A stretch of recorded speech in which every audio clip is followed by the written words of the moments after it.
Mabuhay! Welcome po sa another episode ng howtocookgreatfood.com.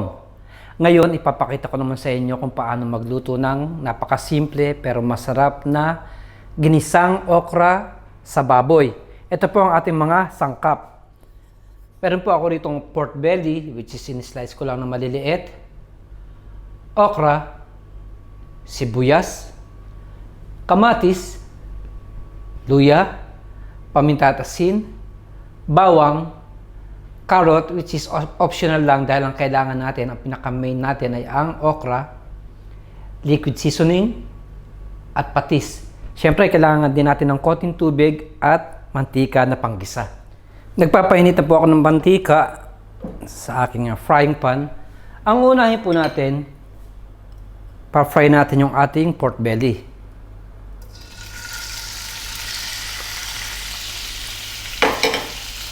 Hintayin lang natin siyang ma-toasted ng konti bago tayo mag-proceed sa pagigisa. So ayan po, medyo tosta na yung ating pork.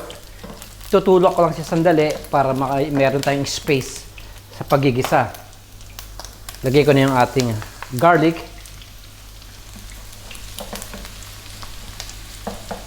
Hintayin ko lamang siya sandali na pumula bago natin ilagay yung ating sibuyas. Ayan, okay na yung ating garlic. Sibuyas naman. At ilalagay ko na rin yung ating kamatis.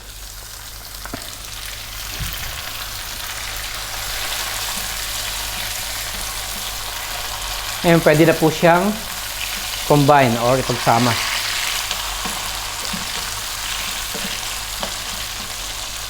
Maglalagay po tayo ng liquid seasoning. Patis at ang luya. Gigisahin ko lang siya ng mga 2 minutes bago tayo mag-add ng tubig. Ngayon naman po, maglalagay na tayo ng konting tubig. Gawa ng matigas pa po yung ating baboy. So, konti lamang. At hayaan natin siyang kumulo ng mga 5 minuto.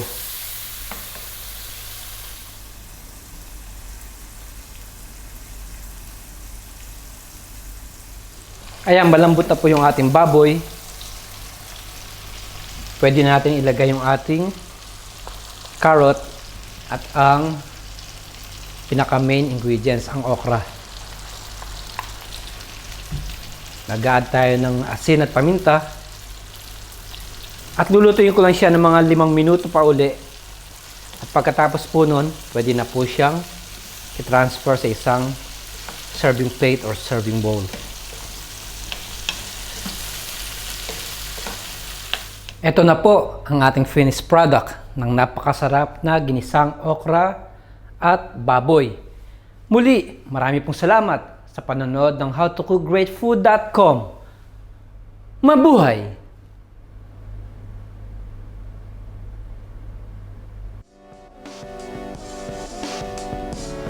Thank you so much for stopping by and making it to the end of the videos.